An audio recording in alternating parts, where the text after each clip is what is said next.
வணக்கம் குருஜி. வணக்கம் சார். செவ்வாய் பயிற்சி அதை பற்றி நம்ம பார்க்க போகிறோம். அதனுடைய இன்ட்ரோ மட்டும் கொடுத்துருங்க. இப்போ இந்த செவ்வாய் பகவான் தற்சமயம் மீன ராசியில் சனியோடு இணைஞ்சிருக்கார். இந்த பூமிக்காரகன் மங்களக்காரகன் சொல்லக்கூடிய இந்த செவ்வாய் பகவான் 11/5/2026 முதல் 20/6/2026 வரைக்கும் மேஷ ராசியில் ஆட்சி அமைக்கிறார். ஏன்னா மேஷ ராசி அவரோட சொந்த வீடு. அங்கே கிட்டத்தட்ட ஒரு 41 நாட்கள் அவர் சஞ்சாரம் பண்ண போகிறார். இது இந்த சனி பகவானை விட்டு விலகினோடனே அவருக்கு ஒரு சுபிக்ஷம் கிடச்சிடுறது, ஒரு டென்ஷன் குறைஞ்சிடுறது. அதுவும் அவரோட வீடு அப்படிங்கும்போது அவர் உற்சாகமாக நிறைய ராசிகளுக்கு நல்லது பண்ண போகிறார். ஆட்சி வீடு அதனால் நிறைய பேருக்கு நல்லது பண்ண போகிறார். அந்த வகையில் ஒவ்வொரு ராசிக்கும் இந்த செவ்வாய் பகவான் என்ன மாதிரி ஒரு பலன்களை கொடுக்க போகிறார் அப்படிங்கிறத நம்ம இப்போ பார்ப்போம். இப்போ இந்த செவ்வாய் பயிற்சி இதை பற்றி பார்க்குறோம், சுக்கிர பயிற்சி பற்றி பார்க்குறோம், சூரிய பயிற்சி அப்படின்னு, அதாவது தமிழ் மாத ராசி பலனும் நம்ம சொல்லிட்டு வரோம். 15 நாளைக்கு ஒரு முறை, 20 நாளைக்கு ஒரு முறை, இல்லை மாதத்தில் 4 சப்ஜெக்ட் பயிற்சிகள் இருக்குது. ஆனால் இதிலெல்லாம் என்ன மாற்றங்களை கொடுத்துரும் அப்படின்ட்டு ஒரு சில பேர் நினைக்கலாம். ஆனால் என்னோட கிளைண்ட்டு இருக்காங்க இல்லையா, அவங்களுக்கு ஜாதகம் சொல்லி முடித்த பிறகு அவங்கக்கிட்ட ஒரு சில கேள்வி, அதாவது நீங்கள் என்ன கேள்வி கேட்குறீங்க இந்த மாதத்தில் சொல்லுங்கள், அந்த கேள்வி தான் நான் இப்போ முன் வைக்கிறேன். அதாவது ஜாதகம் பார்க்க வர்றவங்க மட்டும் இல்லாமல் ஒரு சில பேர் கமெண்ட்ஸ்லேயும் கேள்வி கேட்டிருக்காங்க. அந்த கமெண்ட்ஸில் வரக்கூடிய கேள்விகளை தான் இப்போ நான் உங்கள்கிட்ட முன்வைக்கிறேன். அதே மாதிரி உங்களுடைய கிளைண்ட் இருக்காங்க இல்லையா, அவங்க கமெண்ட்ஸில் கேட்ட கேள்வி தான் நான் முன்வைக்கிறேன். ஏன்னா ஒவ்வொருத்தரோட எதிர்பார்ப்பு கன்ஃபார்மாக இருக்கும், ஏதோ ஒரு எதிர்பார்ப்பு இருக்கும். ஏன்னா இந்த மாதத்தில் நடக்குமா, இப்போ செவ்வாய் ஆட்சி ஆகி நிற்கிறாருனாக்கா ஒரு சில பேருக்கு பண வரவை எதிர்பார்த்துட்டு இருக்கலாம், திருமணத்துக்காக எதிர்பார்த்துட்டு இருக்கலாம், ஒரு சில பேர் முதலீடுக்காக எதிர்பார்த்துட்டு இருக்கலாம். அது இப்போ குரு பயிற்சி ஆன பிறகு தான் கொடுக்கும், இல்லை சனி பயிற்சி ஆன பிறகு தான் கொடுக்கும், இல்லை ராகுகேது பயிற்சிக்கு தான் கொடுக்கும் அப்படின்னு கிடையாது. அது அந்த ராகுகேது பயிற்சியோ குரு பயிற்சியோ அது ஒரு காமனாக மொத்தமாக சொல்லிடுவாங்க. ஆமாம், அது எப்போன்னு ஒன்று இருக்கு இல்லையா, அது செவ்வாய் ஆட்சி ஆகி நிற்கும் போதும் இருக்கலாம். இன்னொன்று சுக்கிரன் அந்த பயிற்சிகளில் கூட நிற்கலாம், ஆட்சி ஆகி நிற்கும் போது கூட இருக்கலாம். அதாவது கோச்சாரத்தில் ஒரு சில கிரகங்கள் பார்வை சேர்க்கை இருக்கு இல்லையா, அந்த டைமில் கூட நீங்கள் நினச்சதை நடக்கலாம். அதுக்காக தான் ஒவ்வொரு பயிற்சிக்கும் நம்ம விளக்கங்களை கொடுத்துட்டே வரோம். அதன்படி பார்க்கும்போது ரிஷபராசிக்கு 7ஆம் அதிபதினு சொல்லக்கூடிய விரையாதிபதினு சொல்லக்கூடிய செவ்வாய், இந்த செவ்வாய் பயிற்சி 41 நாட்கள் சொந்த ஆட்சி வீடு, அதாவது விரயத்தில் ஆட்சியாகி உக்கார்றார். இது என்ன மாதிரியான ஒரு பலன்களை கொடுக்கும் செவ்வாய் பயிற்சி அப்படிங்கிறது. இன்னொன்று பெண்களுக்கு உண்டான பலன்கள். இந்த ரிஷபராசிக்கு நிறைய பேர் கஷ்டப்பட்டுன்னு இருக்காங்க. ரிஷபராசியில் சொல்ல முடியாத கஷ்டங்கள். இதில் ஒரு சில தசாபுத்தி பாதிப்புகள் தான் காரணமே தவிர கோச்சார ரீதியாக அவங்களுக்கு சனி நல்லா இருக்குது, இப்போ சுக்கிர பயிற்சி போடுறோம், சுக்கிர பயிற்சி நல்லா இருக்குது, இன்னொன்று செவ்வாய் பயிற்சி போடுறோம். ஆனால் பண பிரச்சனைகளை நிறைய பேர் கொடுத்துருக்கு. அதாவது அந்த ரிஷபராசிக்கு அது எப்படி இருக்கும்? இந்த ரிஷபராசிக்கு களத்திராதிபதி விரையாதிபதி லாபஸ்தானத்தில் இருந்தார். ஆஹா, லாபஸ்தானத்தில் சூப்பர் அப்படின்னா சொல்ல முடியல. ஏன் அப்படின்னா இந்த சனீஸ்வரனோட செவ்வாய் சேர்ந்துட்டு ஒரு பெரிய மாற்றத்தை கொடுக்கல, லாபத்தை கொடுக்கல, சனி பகவானாலையும் கொடுக்க முடியல. அப்போ என்னதான் யோகாதிபதி அப்படி இப்படின்னாலும் கிடைக்கல. அப்போ இந்த செவ்வாய் இந்த சனி பகவானை விட்டு விலகி விரையராசிக்கு வந்துடுறார். இப்போ சனி பகவான் தனித்து இயங்க போகிறார், செவ்வாய் பகவான் தனித்து இயங்க போகிறார். ஸோ செலவுக்கேற்ற ஒரு வருமானம் வரும், இல்லை வருமானத்துக்கேற்ற இவங்க செலவு பண்ணுவாங்க. ஒன்று. ரெண்டாவது, நிறைய பேர் கஷ்டப்பட்டுக்கிட்டு இருக்காங்க அப்படின்னா கண்டிப்பாக ரிஷபராசி நேயர்களுக்கு அதிபதி சுக்கிர பகவான். நான் எப்போவுமே சொல்லுவேன் பாருங்கள், சுக்கிர பகவான். அதே சமயம் இவங்களுக்கு பகைரோன ரோகாதிபதி அவர் தான். ஸோ 2 ஆதிபத்தியம்ங்கும்போது இவங்க சந்தோஷத்துக்காகவே நிறைய செலவு பண்ணக்கூடிய ஒரு வாய்ப்பு. அப்போ அதில் கரெக்டாக இருந்தாங்கனாலே ரொம்ப விசேஷம். இந்த செவ்வாய் பகவான் விரையராசியில் வந்தோடனே இந்த சனி பகவானால் கிடைக்கக்கூடிய ஒரு வருமானம் செவ்வாய் பகவானால் செலவாகும். ஸோ வருமானத்திற்கேற்ற செலவு வரும். படிப்பு எப்படி இருக்கு சார் இந்த செவ்வாய் பயிற்சிக்கு? விரையாதிபதி விரயத்தில் உட்கார்றதுனால ரிஷபராசிக்கு படிப்பு ரீதியாக, ஏன்னா 11ல் சனி இருக்கு, அவரோட பார்வை இந்த ராசிக்கு கிடைச்சிருக்கு, சந்திரன் இருக்கக்கூடிய இடத்துக்கு. நிறைய பேருக்கு படிப்பு ரீதியாக கொஞ்சம் டிஸ்டர்ப் ஆகிருக்காங்க. செவ்வாய் பயிற்சி ஏதாவது ஒரு ப்ளஸ்ஸை கொடுக்குமா? செவ்வாய் பயிற்சி ஓரளவுக்கு நன்மைகளை கொடுக்கும்.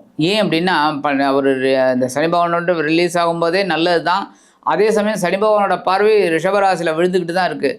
அதனால இந்த லேசினஸ் இருக்குது, இந்த பசங்களுக்கெல்லாம் கொஞ்சம் லேசினஸ் இருக்குது. அதை மட்டும் கொஞ்சம் அவாய்ட் பண்ணணும். பட் இப்போ செவ்வாய் உஷ்ணமான கிரகம்.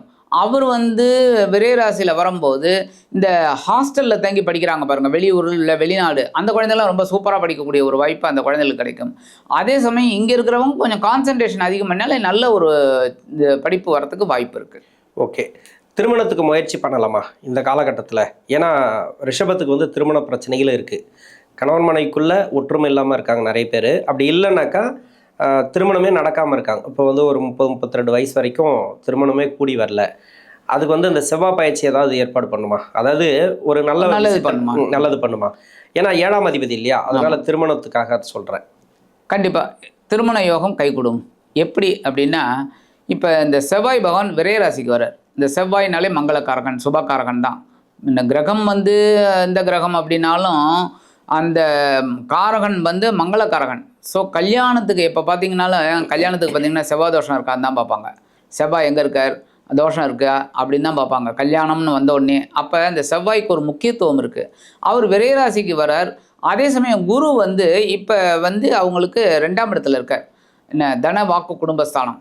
சரி, குரு பலமும் இருக்குது. ஆனால் அதே சமயம் இந்த குரு வந்து பயிற்சி ஆக போகிறார். 1ஆம் தேதி மாறுறார். மாறும்போது அந்த பார்வை வந்து இவங்களுக்கு களத்திர ஸ்தானத்தில் விழ போகிறது. ஸோ கண்டிப்பாக கல்யாண யோகம் கைகூடும். Okay, super. அதே வந்து இந்த செவ்வாயோட பார்வை பார்த்தீங்கன்னாக்கா ராசிக்கு 3ஆம் இடத்துல, அதாவது 4ஆம் பார்வையாக 3ஆம் இடத்துக்கு முயற்சி ஸ்தானத்துக்கு. ஆமாம். ரிஷபத்துக்கு ஒவ்வொருத்தரும் ஒரு ஆங்கிளில் முயற்சி பண்ணிட்டு இருக்கலாம். அவங்க என்னென்னா திருமணத்துக்காக முயற்சி பண்ணிட்டு இருக்கலாம். அதை பற்றி நீங்கள் சொல்லிட்டீங்க. இப்போ கணவன் மனைவிக்குள்ளே வந்து பிரிவுகள் ஏற்பட்டிருக்கும். அதை சம்மந்தமாக வந்து சேரக்கூடிய வாய்ப்புகள் அதிகமாக இருக்கா? இன்னொன்று வந்து பார்த்தீங்கன்னாக்கா முயற்சி ஸ்தானத்துக்கு ஏதோ ஒரு முயற்சி பண்ணுறாங்க, வேலை தொழில் ஏதோ ஒரு முயற்சி பண்ணுறாங்க, அந்த முயற்சிகள் வெற்றி அடையுமா? ஒரு கேள்வி. இன்னொன்று வந்து பார்த்தீங்கன்னாக்கா இவர் வந்து 6ஆம் இடத்தை பார்க்குறார். ஆமாம். இந்த 6ஆம் இடத்துல உடல்நலம் சம்மந்தப்பட்டதையும் கொஞ்சம் சொல்லிடுங்க. ஆமாம், கண்டிப்பாக செவ்வாய் வந்து 6ஆம் இடத்தை பார்க்குறார் அப்படிங்கும்போதே கொஞ்சம் உஷாராக இருக்கணும். ஆனால் அதே சமயம் பார்த்தீங்கன்னா 1ஆம் தேதி வரைக்கும் குருவோட பார்வை அங்கே இருக்குது. அதனால் கவலைப்பட வேண்டிய அவசியமும் கிடையாது. ஓகே. ஏன்னா குருவோட பார்வை நிவர்த்தி ஆகிடும். என்ன செவ்வாயும் குருவும் ஒன்று பார்த்தாலும் குருமங்கள யோகம் தான். ஒன்றும் பெரிய பாதிப்பை ஏற்படுத்தாது. கடன் சுமையும் குறையும். எல்லாமே நல்லபடியாக ஒரு அமைப்பு இருக்குது. அதே சமயம் குரு பயிற்சி ஆகும்போது இவங்களுக்கு ஒரு நல்ல இது இருக்குது. ஸோ செவ்வாய் பயிற்சி அப்படிங்கிறது பார்வை, செவ்வாயோட பார்வைங்கிறது பெரிய அளவில் பாதகங்களை கொடுக்கறதுக்கு வாய்ப்பு இல்லை. அதே சமயம் இவர் 3ஆம் இடத்தை பார்க்குறார் அப்படிங்கும்போது இவங்க முயற்சிகள் கண்டிப்பாக பண்ணணும். ஏன்னா இவங்களுக்கு நான் சொன்னேன் பாருங்கள், ராசிநாத சுக்கிரன்கிறதுனால அவங்களுக்கு கொஞ்சம் இயற்கையிலேயே கொஞ்சம் லேசினஸும் உண்டு. என்ன அதே சமயம் கொஞ்சம் சந்தோஷமாக இருக்கக்கூடிய ஒரு வாய்ப்பும் அவங்களுக்கு இருக்குது. அப்போ 3ஆம் இடத்தை அவங்க வலுப்படுத்திக்கணும்னா முயற்சிகளை மேற்கொள்ளணும். ஒரு 2 முயற்சி இதாகும், வேஸ்ட்டாக போகும். பட் அதெல்லாம் மைண்ட் பண்ணாமல் அவங்க இறங்கினாங்கனாலே அந்த முயற்சிகள் சாதகமாகும், இவங்களுக்கு ஏற்ற மாதிரி கிடைக்கும். லாபஸ்தானத்தில் சனி பகவான் கண்டிப்பாக அவங்களுக்கு உழைப்பிற்கேற்ற பலனை கொடுப்பார். கண்டிப்பாக நல்ல விஷயம். அது மட்டும் இல்லாமல் இப்போ கடன் கொடுத்து வராமல்லாம் நிறைய பேர் கஷ்டப்படுறாங்க சார். கொடுத்த கடன் வரல, வாங்கின கடனை கொடுக்க முடியல. ஏன் அந்த கேள்வி வைக்கிறேன்னாக்கா ஒரு சிலர் கேட்டாங்க அது மாதிரி. என்னென்னா இப்போ செவ்வாய், இப்போ சுக்கிரனை பற்றி நம்ம பேசிட்டு போன மாதத்தில் செவ்வாய் 6ஆம் இடத்துக்கு அவரோட பார்வை அதாவது ஆட்சி பெற்று பார்வை. அப்போ கொடுத்த கடன் வரணும், இல்லைன்னா வாங்கின கடனை கொடுக்கணும். அதுக்குண்டான வருமானம்லாம் ஏதாவது வாய்ப்புகள் இருக்கா? பெண்களுக்கு, குறிப்பாக பெண்களுக்கு சொல்லுங்கள். நிறைய பேர் பெண்கள் தான் அதை கேள்வி கேட்டிருக்காங்க. இப்போ கொடுத்த கடன் இவங்களுக்கு திரும்பி வரத்துக்கு வாய்ப்புகள் ஓரளவுக்கு இருக்குது.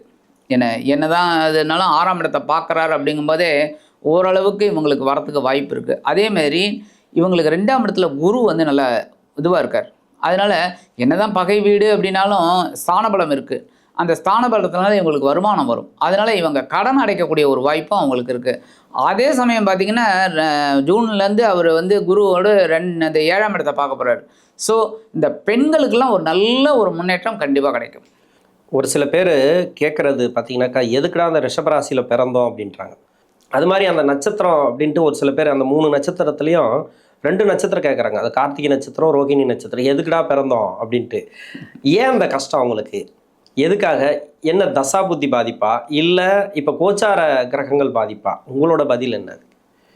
இப்போ இது ஒரு அருமையான கேள்வி. இதுக்கு ஒரு நல்ல விளக்கம் உங்களுக்கு தரேன். என்ன அப்படின்னா, சாதாரணமாகவே எல்லாமே பார்த்திங்கனாலே ஒன்றுக்கொன்று இந்த அதே ஒரு பாட்டு வரும், நவகிரகம் ஒன்றுக்கு ஒன்று பார்க்காது, ஒன்றுக்கு ஒன்று பேசாதுன்னு. அந்த மாதிரி இந்த ரிஷபராசியில் பார்த்திங்கன்னா அந்த கிருத்திகை நட்சத்திரம். கிருத்திகை அப்படிங்கும்போதே சூரியனோட நட்சத்திரம். ரோகிணி சந்திரனோட நட்சத்திரம். ஏன்னா சாதாரணமாகவே சுக்கிரன் வந்து ஒரு சந்தோஷமான ஒரு கிரகம், ஒரு பெண் கிரகம்னு வச்சுக்கோங்க. ஒரு பெண் வந்து எப்படி இருக்கணும் அப்படிங்கிறதுக்கு ஒரு இது இருக்குது. என்ன அவங்க இப்போ சப்போஸ் அந்த பொண்ணு வந்து இப்போ மாடர்ன் வேர்ல்டு, என்ன அந்த பஃப்புக்கு போகிறது, அதுக்கு போகிறது, அதெல்லாம் ஓகே, ட்ரிங்க்ஸ் பண்ணுறது அதெல்லாம் கூட பரவாயில்ல, ஒரு என்டர்டெயின்மெண்ட்னு வச்சுக்கோங்க. பட் நேரம் காலம்னு ஒன்று இருக்குல்ல, அப்போ ஒரு 12 மணிக்கு மேலே 2 மணிக்கு மேலே அந்த மாதிரிலாம் இருந்து வராங்க பாருங்கள். அந்த மாதிரி பெண்களை ஒரு தந்தையாரோ தாயாரோ கண்டிப்பாங்களா, கண்டிக்க மாட்டாங்களா? கண்டிப்பாக. ஆமாம், கண்டிப்பாங்க. அது அந்த பொண்ணுக்கு பிடிக்குமா பிடிக்காதா? கண்டிப்பாக பிடிக்காது. ஏன்னா எப்போவுமே அட்வைஸ் பண்ணுறது யாருக்குமே பிடிக்காது, கண்டிக்கிறதும் பிடிக்காது. அப்போ பிடிக்காது. இதுதாங்க இந்த கிரகங்களோட அமைப்பு. சூரியன் வந்து அப்பா, சந்திரன் அம்மா, சுக்கிரன் வந்து பெண்ணு. அப்போ இந்த பெண் வந்து ஜாலியாக இருக்கணும் அப்படின்னு நினைக்கிற மோட்டிவேஷன் அதில் தான் அந்த இது இருக்குது என்ன. ஆனால் அப்பா அம்மாவுக்கு அது பிடிக்கல என்ன. அதனால தான் இப்போ பார்த்தீங்கன்னாலே கிரக அமைப்புகள் படி பார்த்தீங்கன்னா சூரியனுக்கு சுக்கிரனை பிடிக்கும், ஆனால் சுக்கிரனுக்கு சூரியன் பார்க்க என்ன. அதேமாதிரி சந்திரன் வந்து நடுநிலைமை, எல்லா கிரகத்தோடையும் கொஞ்சம் ஓரளவுக்கு தாயாஸ்தானம் அப்படியே போயிடும். அது எப்படி இருந்தாலும் அனுசரித்து போயிடும். இருந்தாலும் ரோகிணி உச்சம் சந்திரன். அதனால தான் இந்த இதில் ரிஷபராசியில் இந்த செவ்வாய் பயிற்சி இதெல்லாம் வந்தாலே அவங்களுக்கு கொஞ்சம் டென்ஷன் தான். ஏன்னா ஒத்துக்காத ஒரு நட்சத்திரம். அதனால தான் இந்த கிருத்திகை நட்சத்திரமும் ரோகிணி நட்சத்திரமும் கொஞ்சம் கஷ்டப்படுறாங்க. ஆனால் கஷ்டத்துக்குண்டான பலன்கள் அவங்களுக்கு ஒரு உயர்வை கொடுக்காதுங்கிறதெல்லாம் கிடையாது. பட் இது செவ்வாய், அடுத்து மிருகசீரிஷம், அப்போ அட்ஜஸ்டபிள் ஆகிடும். செவ்வாயோட நட்சத்திரம் அப்படிங்கிறனால அந்த மிருகசீரிஷம் எப்போவுமே கொஞ்சம் ஜாலி, அதே சமயம் வேகம், இந்த அமைதியான வேகம். அப்போ அவங்க சமாளிச்சிடுவாங்க. அதனால தான் இந்த 2 நட்சத்திரமும் கஷ்டப்படுறாங்க. பட் அந்த கஷ்டத்துக்கு ஒரு விடிவு கண்டிப்பாக கிடைக்கும். ஓகே, நல்லது. அஸ்வினி நட்சத்திரம், இன்னொன்று பரணி நட்சத்திரம், இந்த 2 நட்சத்திரத்தில் இந்த செவ்வாய் நகரக்கூடிய காலத்தில் அந்த 2 நட்சத்திராதிபதியும் அஸ்வினி கேது, அவர் வந்து செவ்வாய்க்கு மறையில. இன்னொன்று பரணி வந்து அந்த சுக்கிரன் அப்படிங்கிறவர் ஆட்சியாக இருக்கார். அதுக்கு அடுத்து வந்து அந்த 3ஆம் இடத்துக்கு போயிடுவான்னு வச்சிங்களேன். அது வந்து அந்த கடைசி தான், அந்த மாத கடைசி தான். ஆமாம். இந்த நட்சத்திரம் கொடுத்த கிரகங்கள், அதாவது கால் கொடுத்த கிரகங்கள் நல்ல அமைப்பில் இருக்குது. 4ஆம் இடம் கனெக்ட் ஆகுதுன்னு வச்சிங்களேன். இப்போ வேலை ரீதியாக ஒரு சில மாற்றங்கள் வர வாய்ப்பு இருக்கா ரிஷபத்துக்கு? கண்டிப்பாக வேலை மாற்றம் கிடைக்கும். அதே சமயம் வேலையில் உயர்வுகளும் கிடைக்கும். அதான் ப்ரொமோஷன் அதெல்லாம் கிடைக்கிறதுக்கு வாய்ப்பு இருக்குது. ரொம்ப நாளாக கிடைக்கல, அது அவங்களுக்கு இந்த காலகட்டம் கண்டிப்பாக கிடைக்கிறதுக்கு வாய்ப்பு இருக்குது. இடமாற்றம் கிடைக்கும். சூப்பர். அதாவது ப்ரமோஷனோட இடமாற்றம், அதெல்லாம் பெரிய விஷயம். இப்போ ஐபிஎஸ் ஐஏஎஸ்க்குலாம் வந்து இடமாற்றம் கிடைக்கிறது வேறு. ஆனால் அதே சமயம் ப்ரொமோஷனோட ஒரு இடமாற்றம் கிடைக்கிறதுனா கண்டிப்பாக சம்பளமும் ஏறும், ஒரு பதவி உயர்வும் கிடைக்கிறது. அப்போ அவங்களுக்கு இந்த என்ன ஒரு கல்லில் 2 மாங்காங்கிற மாதிரி நல்ல ஒரு முன்னேற்றம் கண்டிப்பாக கிடைக்கும். அதேமாதிரி சொத்து சேர்க்கையும் உண்டாகிறதுக்கு வாய்ப்பு இருக்குது. ரொம்ப நாளாக வீடு மனை வாகனம் இதெல்லாம் வாங்கணும்னு நினச்சிட்டு இருக்கிறவாளுக்கெல்லாம் இந்த காலகட்டம் நல்ல சுப விரயங்களை கொடுக்கும். சுப விரயம். அருமை. பரிகாரம், இந்த ரிஷபராசிக்கு இந்த மாதத்துக்கு உண்டான பரிகாரம் 41 நாட்களுக்கு செவ்வாய்க்கு பலப்படுத்தணும் அப்படின்னாக்கா, ஏன்னா நியூட்ரல் கிரகம் செவ்வாய் இந்த ராசிக்கு. லக்னம் என்ன வேணா இருந்துட்டு போட்டோம், அந்த லக்னத்துக்கு அவங்க தசாபுத்தி அடிப்படையில் தான் அவங்களுக்கு பலன் சொல்லணும். ராசிக்கு பார்த்தீங்கன்னாக்கா நியூட்ரல் செவ்வாய். அப்போது பரிகாரங்கிறது உங்களோட பாயிண்ட் ஆஃப் வியூல என்ன பரிகாரம் பண்ணணும்? கண்டிப்பாக பரிகாரம் அப்படிங்கும்போது இது 41 நாட்கள் இருக்குது. முடிஞ்சால் வைத்தீஸ்வரன் கோயில் போயிட்டு வர்றது விசேஷம். முடிந்தால் அதான் நான் சொல்லுவேன். ஏன்னா சில பேர் வந்து இப்படி போய் அங்கே 27 விரலுக்கு ஏற்றணும், 51 நாள் அங்கே தங்கணும் அப்படிம்பாங்க. அதெல்லாம் வந்து இந்த காலகட்டத்தில் அது வந்து சரி வராது, சாத்தியமே கிடையாது. ஏன்னா ஒரு வேலையெல்லாம் விட்டுட்டு ஒரு 50 நாள் அங்கே போய் இருக்கணும்னாக்க அவனுக்கு வேலையும் போயிடும், அவன் கல்யாணம் மட்டும் ஆகும். கல்யாணம் ஆகி என்ன பிரயோஜனம் என்ன? அதுமாரி அது சாத்தியம் இல்லாத வேலை இல்லைன்னா கல்யாணமும் ஆகாது, எதுவும் ஆகாது. அதனால இவங்க என்ன பண்ணலாம், முடிஞ்சால் ஒரு தடவை வைத்தீஸ்வரன் கோயில் போகிறது நல்லது. இல்லை இந்த சென்னையில் இருக்கிறவங்க பூந்தமல்லியில் இருக்குது வைத்தியநாத சுவாமி கோயில், அது போயிட்டு வரலாம். இவங்க பக்கத்தில் இருக்கிறவங்க அங்கே அதெல்லாம். அதுவும் முடியலையா, பக்கத்தில் இருக்கிற முருகன் கோயிலுக்கு போயிட்டு ஒரு 10 நிமிஷம் தியானம் பண்ண சொல்லுங்கள், அது போகிறோம். அது பண்ணினாலே முருகப்பெருமானோட அருள் கண்டிப்பாக கிடைக்கும். செவ்வாயோட அருள் ஆட்டோமேட்டிக்காக வரும். அதேமாரி வீடு மனை இதெல்லாம் வாங்கணும்னு நினைக்கிறவங்களுக்குலாம் சக்ஸஸ் ஆகிடும். ஏன்னா பூமிக்காரகன் நல்ல ஒரு யோகத்தை உண்டு பண்ணி கொடுத்துருவார். அதனால இந்த பரிகாரம் இதை பண்ணினாலே போகிறோம். விசேஷமான ஒரு முன்னேற்றம் இந்த செவ்வாய் பயிற்சியில் ரிஷபராசி நேயர்களுக்கு கண்டிப்பாக கிடைக்கும் என்று கூறி விடைபெறுகிறேன். நன்றி.